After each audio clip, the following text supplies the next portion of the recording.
My family skipped my grand opening, broke into my systems, demanded 20% of my revenue, so I faced them with legal proof and shut them down for good. I was 31 years old the night I sat alone in my shiny new office, brushing confetti from a floor that no one had trod on.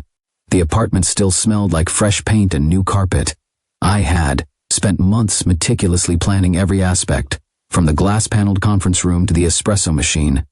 In the kitchen, this was meant to be the most important night of my life, the grand opening of my company, which I had been working toward for nearly 12 years. Nevertheless, the chair sat empty. The food I had catered remained untouched, with the exception of one lonely plate that I ate only to avoid wasting it.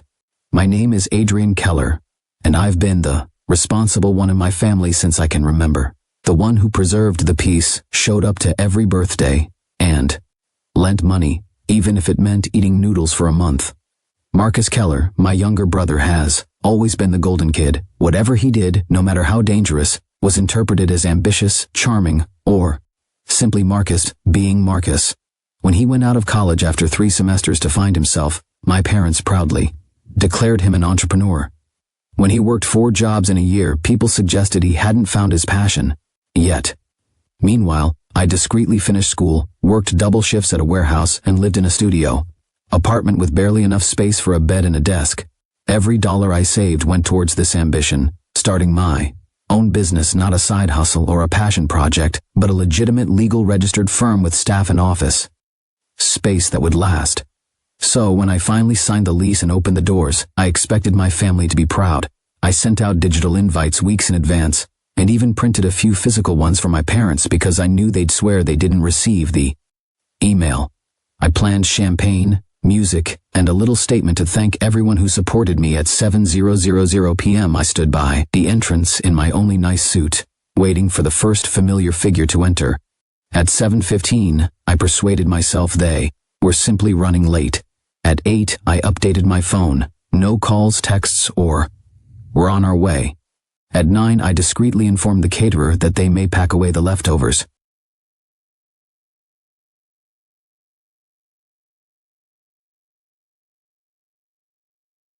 I did not cry. I just sat at one of the workstations sipping warm champagne from a plastic flute and looked at the empty lobby. Every sound boomed across the room. All I could think was that after everything I had done for them, they couldn't even bother showing up for one night. Then my phone vibrated. It was a photo from the family group chat. Marcus and my dad stood in front of a brand new barbecue grill laughing and holding beers. The caption said, "Housewarming success." I looked at it for a long time. There was no "sorry we couldn't make it." There was no "congratulations, Adrian." There was nothing. Just a casual announcement that they had all decided without hesitation to attend Marcus's housewarming rather than my grand opening. I didn't respond. I could not. My stomach turned, but part of me wasn't surprised. I finished up the rest of the decorations, switched out the lights, and returned home.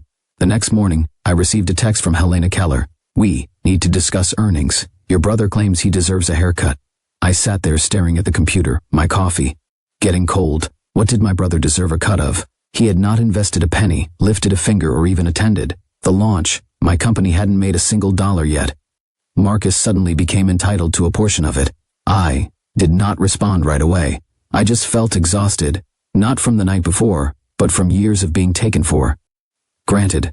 I could already picture how the conversation would unfold. Helena insists that family comes first. Robert claims that Marcus needs this more than you do.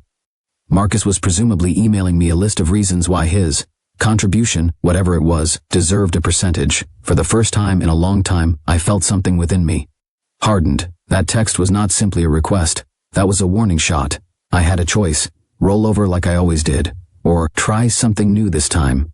I put down my phone, got myself another cup of coffee, and began to contemplate. And that's when I realized, possibly for the first time in my life, that I wasn't as helpless as they assumed. I did not respond to Helena's text that day or the following. Instead, I watched the group conversation fill up with more photographs of Marcus's housewarming and inside jokes I wasn't aware of. Each one poured gasoline to the calm burning in my chest. By the end of the week, Helena had sent another note. "Adriana, please answer your phone. This is vital." I did respond finally, and what I said next made her utterly silence. When I finally answered the phone, Helena went into her normal routine. No. Hello. No. How are you? Just a short, Adrian. We've been trying to reach you for days. I remained silent for a beat longer than normal, just enough for her to notice. What's going on? She asked as if I were acting abnormally. You're asking me about profits? I said slowly, carefully selecting each word. But none of you showed up for my company's launch. There was a long delay. I imagined her standing in her kitchen, palm on her hip, already upset by being challenged. Adrian. Mom finally began in that patient but condescending tone she used when I was a youngster. You know how important Marcus's housewarming was. Everyone was there. It wouldn't have been right to split up the family over one night. One night, I reiterated. My voice came out flatter than I had planned. This was not a dinner party. This was the official launch of my business, something I've been working on for years. She sighed as if I were the one being dramatic. You're overreacting. Marcus is just starting his life with Sophia Loren, and you'll have plenty of other events. Now, about the profits. I had a good laugh. A shrill, humorless sound caused her to go silent for a second. Profits? Helena, I haven't even finished onboarding my first clients yet. There are no profits.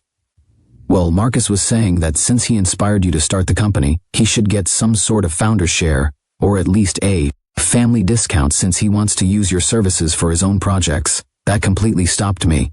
Inspired me? I inquired incredulously. Helena, I've been planning this since college. Marcus didn't even know what I was working on. Until last month. She continued chatting, entirely ignoring my remark. Look, your brother is trying to build his life. You're single. You don't have kids. You can afford to be generous. Think of this as helping the family. The family is in need. That line again. I told her I needed to go and hung up before she could say anything else. That was the moment I understood this wasn't going to go away. My parents did not regard my company as they viewed it as the family's new resource. Marcus was first in line, holding a plate, ready to take whatever he wanted. Over the next few weeks, things only grew worse. Marcus messaged me personally one afternoon. Hey bro, I was thinking, can you hook me up with a partnership package? Like, I'll promote your company to my friends, and in return, you give me a lifetime free account. Fair. I looked at the message with bewilderment. In his entire life, he had only promoted his own gatherings. When I didn't respond, immediately he sent another. Helena said, you'd probably say yes. Just let me know what I need to post. That's when I decided I wouldn't react at all. A day later, Helena called again. Adrian, why are you ignoring your brother? He's trying to help you grow your business. I asked her calmly whether she knew what Marcus was asking for. Effectively, free labor. She brushed it off. It's just family. You're making such a big deal out of nothing. But the group chat told a different picture. Marcus emailed a snapshot of his new patio furniture with the message, thanks Helena and Robert for the loan. Another relative asked, what? About Adrian? Didn't he just launch something? Marcus responded, yes, but he's been acting strangely about money lately. Helena joined in. He's stressed. He'll come around. They were conducting complete talks about me, my money, and my company without my presence right in front of me. Then came the kicker, an invitation to Marcus's networking barbecue. You should come, Helena exclaimed cheerfully when she called to follow up. Lots of people there, could be good for your business. I inquired who would be there. Oh, just some of Marcus's friends, people from his gym, Sophia Loren's family. Bring some business cards. I nearly laughed. They had skipped my launch, but now I was supposed to show up at Marcus's party and beg his buddies for business. I did not go. And that night, they sent a group photo of the entire family gathered around the grill with the remark, so much fun.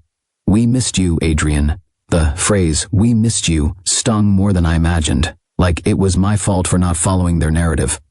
The last straw arrived 3 weeks later.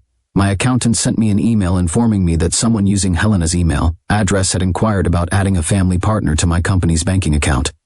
They didn't have access, of course, but the mere fact that they tried made my stomach plummet. I dialed Helena immediately. Oh, that she remarked, offended. I was just trying to make things easier for you. This way Marcus could handle some of the finances and take the stress off your plate. I remained quiet for a long time. Helena, don't ever do that again, I eventually said. My voice sounded low, steady. You don't touch my accounts. You don't ask about my accounts. This company is mine. She was choking up. You don't have to be so territorial. We're just looking out for you. But I didn't believe it any longer. I hung up and sat in my office. For a while, staring out the window. The city below was bustling with people living their lives and making their own decisions. And here I was allowing my family to make me feel like a child. For the first time, I genuinely considered what it meant to set real boundaries, not just saying no once, but making certain they couldn't steal from me again. The next day, Marcus texted me again. Bro, did you see the new patio heater I bought? You should come check it out. Also, when are we getting that family discount? Robert said, You're being stingy. My attitude changed. I didn't respond. Instead, I opened my laptop, signed into every single account bearing my name, joint streaming services, shared utilities, even the old family phone plan, and began building a list, because if they thought they were entitled to what I had created, they were about to learn how wrong they were. And I wasn't about to warn them this time. 3 weeks have gone. I was busy, onboarding my first real clients, working long hours at the office, drinking too much coffee, eating takeaway, and feeling proud of myself. For a period, I assumed the family drama would subside if I remained silent and concentrated on my work. Then came the weekend that changed everything. It was Saturday morning, and I had decided to sleep in for the first time in weeks. Around 8 a.m., my phone started buzzing nonstop. Helena called first, followed by Robert, Marcus, and Helena again. I groaned and rolled over, ignoring it. A minute later, a notification appeared on my company's internal dashboard. A flagged access attempt. Someone attempted to log in from an unfamiliar device. I sat up straight in bed. I opened my laptop to check the logs. Sure enough, there had been 4 failed login attempts from an IP address that seemed strangely close to my parents' house. Someone had been attempting to access my company account, and not just casually. They were guessing passwords. My stomach sank. I dialed Helena immediately. Oh good, you're awake, she replied happily, as if it were a typical Saturday morning. We were just talking about how to get you some help. Marcus and I were thinking you're working too hard, and if we had access to some of the systems, we could process payments for you maybe. Keep track of client invoices. You tried to log in? I said bluntly. Silence. You tried to get into my company account? I asked, my voice rising. Well, yes, but only because you've been so secretive lately, she responded defensively. We thought maybe you were overwhelmed. This way we could. You had no right, I retorted. None. You don't touch my company. You don't even ask before doing something like that. She sounded offended. Adrian, you're making it sound like we're criminals. We're your family. We just want to help. I threw out a quick, bitter laugh and said, Help, Helena. You skip my launch. You gossip about me in the group chat. You demand money I don't have, and now you try to break into my accounts. That's not help. She sniffed and her voice took on that biting edge I knew so well. You're being ungrateful. Robert and I raised you, supported you through school, and this is the thanks we get, locking us out. I pinched the bridge of my nose, attempting to breathe. You didn't pay for my school, Helena. I did. You didn't support me when I was saving for this company. You barely even knew what I was doing until I signed the lease.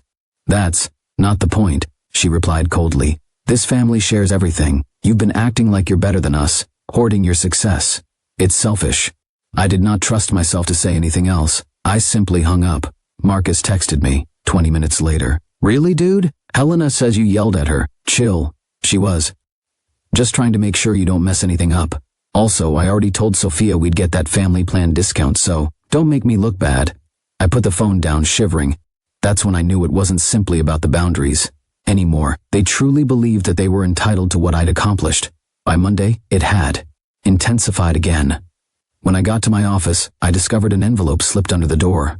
Inside was a handwritten note from Robert. Adrian, we've been patient with you, but your attitude lately is unacceptable. Helena and I have talked, and we think it's time you start giving back to the family in a real way. We propose a family stipend, 20% of your monthly revenue to be distributed fairly between your parents and your brother. Consider this a way of honoring where you came from. I sat in my office, grasping the letter so tightly that the paper crinkled. My father, the man who hadn't bothered to attend the most significant night of my career, was now formally asking a portion of my revenue rather than profits. Revenue comes before expenses and compensation. It was so ludicrous that I almost laughed, but then I realized they were serious. That night, I did not sleep. I lay awake staring at the ceiling, remembering every time I had gotten Marcus out of trouble. I once paid for his rent after he squandered his whole paycheck on a business venture. When I co-signed a loan for him to buy a car, he missed 4 payments, causing my credit score to plummet. Helena contacted me, distraught after Marcus got into a fight at a bar and needed money for court bills. Every time I showed up, this was how they repaid me, by attempting to worm their way into my livelihood before it had ever begun to grow. The following weekend was the last nail in the coffin. I was out with a friend for lunch when I received notification that my company's workplace alarm had been triggered. My stomach lurched. When I returned to the building, I discovered my brother, waiting outside the office door playing with the keypad. "What are you doing?" I yelled, my voice echoing through the hall. He jumped, looking guilty for a half second before putting on a smile. "Relax, man. Helena said you wouldn't. Mind if I grabbed a few things? I told Sophia I'd show her around your office." "You tried to break in?" I asked, my tone icy. "It's not breaking in if it's family," he remarked, shrugging as if it were the most rational thing in the world. I only stared at him for a second. I did not know what to say. "You need to leave," I finally replied, each word calculated. He scoffed. "Wow, really? You think you're too good for us? Now?" I moved closer and lowered my voice. "If you ever try to get into this office again without my permission, I will call the police." His grin wavered. "You wouldn't try me." He exited, muttering something beneath his breath. When the door closed behind him, I latched it and remained there, my hands quivering.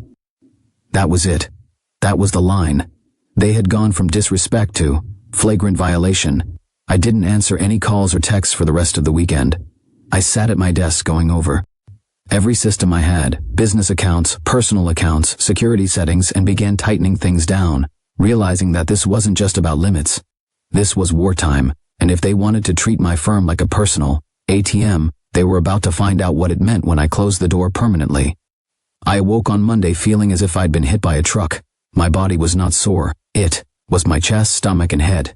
Everything felt heaviest. I sat on the side of my bed for a long time, staring at my phone while it buzzed repeatedly. Helena called twice, then Robert and Marcus. Each one left voicemails that grew angrier by the hour. "Adrian," Helena's voice snapped on the latest one. "Your brother said you threatened to call the police on him. This is ridiculous. You need to apologize before this family falls apart completely." I didn't listen to the rest. I deleted it, stood up, and headed into the kitchen. I made coffee on autopilot and sat down at the table, staring at the steam curling from the mug. My family, although if dysfunctional, had been my safety net. For many years, they were loud, entitled, and manipulating, yet they remained my family, and since I was a child, I'd been taught to prioritize their sentiments in order to maintain harmony. But now, maintaining the quiet was eating me alive. I barely noticed when tears streamed down my cheeks, not loud, weeping tears, but silent, heated ones that obscured my vision until I had to put the mug down to avoid spilling it. I didn't cry frequently. I'd schooled myself not to, but that morning I felt hollow, as if all of the energy I had put into creating this dream had been sapped by those who were supposed to celebrate it. I called in, ill, to the office that day. My assistant covered for me while I sat on the couch with my laptop, not working or watching TV, just staring. I opened the family group chat and scrolled all the way back, rereading months of texts. Every snarky joke is at my cost. Marcus was consistently complimented for performing the bare minimum. My parents consistently dismissed my accomplishments as insignificant. As I read, something began to shift. Initially, there was only harsh and stinging rage, but beyond the rage, there was a tremendous ache. I had worked hard to win their approval and make them proud, but it was never enough. By the end of the day, I'd made my decision. I wasn't going to try again. The following few weeks were terrible. I began avoiding family gatherings totally. If Helena phoned, I let it go to voicemail. If Robert texted, I ignored it. I worked later, hours, often sleeping in the office simply to avoid seeing them. But the silence did not make them disappear. Instead, they doubled down. Helena walked up to my apartment one afternoon, pounding on the door as if she owned it. When I opened it a crack, she jumped right in. "Adrian, this is childish. You can't keep cutting us out just because you're upset. Your brother is hurt. He was only trying to help. Trying to help. By breaking into my office? I asked, my voice tired. You're exaggerating, she replied, waving her hand. He just wanted to see the space. You should be flattered. He cares enough to get involved. I glanced at her, and for the first time I didn't feel guilty. It's just distance. I'm busy, I replied, closing the door before she could answer. I leaned against it, my heart hammering, but I also felt a strange sense of relief. The following weekend, I skipped a long-planned family dinner. Helena sent me 20 texts in a row. Trips. Your grandmother was asking about you to anger. You're embarrassing us by not showing up to veiled threats. If you keep this up, don't expect us to support you when things get tough. From guilt, I did not respond to any of them. However, the quiet was not without consequences. Work became in difficulty. I was exhausted all of the time. My mind was continually rehearsing conflicts that hadn't transpired yet. I've stopped sleeping through the night. I'd awaken at 4 a.m. I broke out in a cold sweat. When I remembered Marcus standing at my office door, smirking as if everything was a game, I was impatient with my staff, short with friends, and clumsy with minor jobs. One night, I sat at the office until dawn just running numbers, frightened that I'd overlook something vital and the entire business would fail, and my family would step in and say, see, this is why you needed us. But beneath all of the anxiety and tiredness, something else began to form: clarity. One Friday night, I sat in my office with a notepad and simply began writing. Not emails or job tasks, just a list. I put down every account with my name that my relatives could access, every shared bill, streaming service, and old account that still had Marcus or my parents as secondary users. Then I listed all of the ways they may potentially interfere with my business, from attempting to access accounts to calling vendors to turning up unexpectedly. It wasn't simply a to-do list, it was a blueprint, since I recognized that if I didn't take action, now this would never end. I spent the whole weekend acting on that list. I called my bank and requested more security measures. I enabled two-factor authentication on every platform. I transferred my personal savings to a new account with a different bank. I consulted with my attorney about securing the company documents so that no modifications could be made without my permission. Each step made me feel a bit lighter. By Sunday night, I reclined back in my chair, staring at the office ceiling, and felt a sensation I hadn't felt in months. Calm, not pleased, not triumphant, but tranquil. Because for the first time, I was not simply reacting to what my family did. I was prepared, and deep down, I knew that was just the beginning. Whatever came next, I'd be ready, and this time, they wouldn't expect it. It's strange how much lighter the world feels once you stop begging for other people's acceptance. Something inside of me transformed after that weekend of lockdown. I stopped checking for texts from Helena and Robert, rehearsing arguments in my head and wondering what they were saying about me in the group chat. Instead, I began focusing on what I could control and create. The next Monday, I arrived at the office before daylight. The city was peaceful, still waking up, and for the first time in months, I was excited to be here. I brewed a fresh pot of coffee, sat down with my notebook, and planned the following 4 months of corporate growth. Although my initial few clients were tiny, word of mouth spread quickly. One reference led to another, and I soon had meetings scheduled with larger players, contracts that might secure the company's finances for the entire year, and without the continual background noise of my family pushing on me, I was sharper and more focused. One by one, the transactions began to close. First, recall the first significant client I secured, a mid-sized firm that had been looking for months. After our last pitch meeting, the CEO shook my hand and said, "Adrian, you clearly care about what you're building. That's why we're choosing you." I walked out of that meeting grinning like a fool. When the contract arrived, I stayed late at the office to double-check the data. When I finally saw the revenue predictions, I leaned back in my chair and simply stared at the ceiling, a smile spreading across my face. This wasn't about survival anymore. This was an example of growth. Growth brought with it new opportunities. Over the next few weeks, I upgraded the office's technology, hired a part-time administrative assistant, and even hired a consultant to help streamline operations. Each innovation made the firm run more smoothly, giving me more time to focus on strategy. It felt great, even better, to watch something I'd worked on for years finally blossom.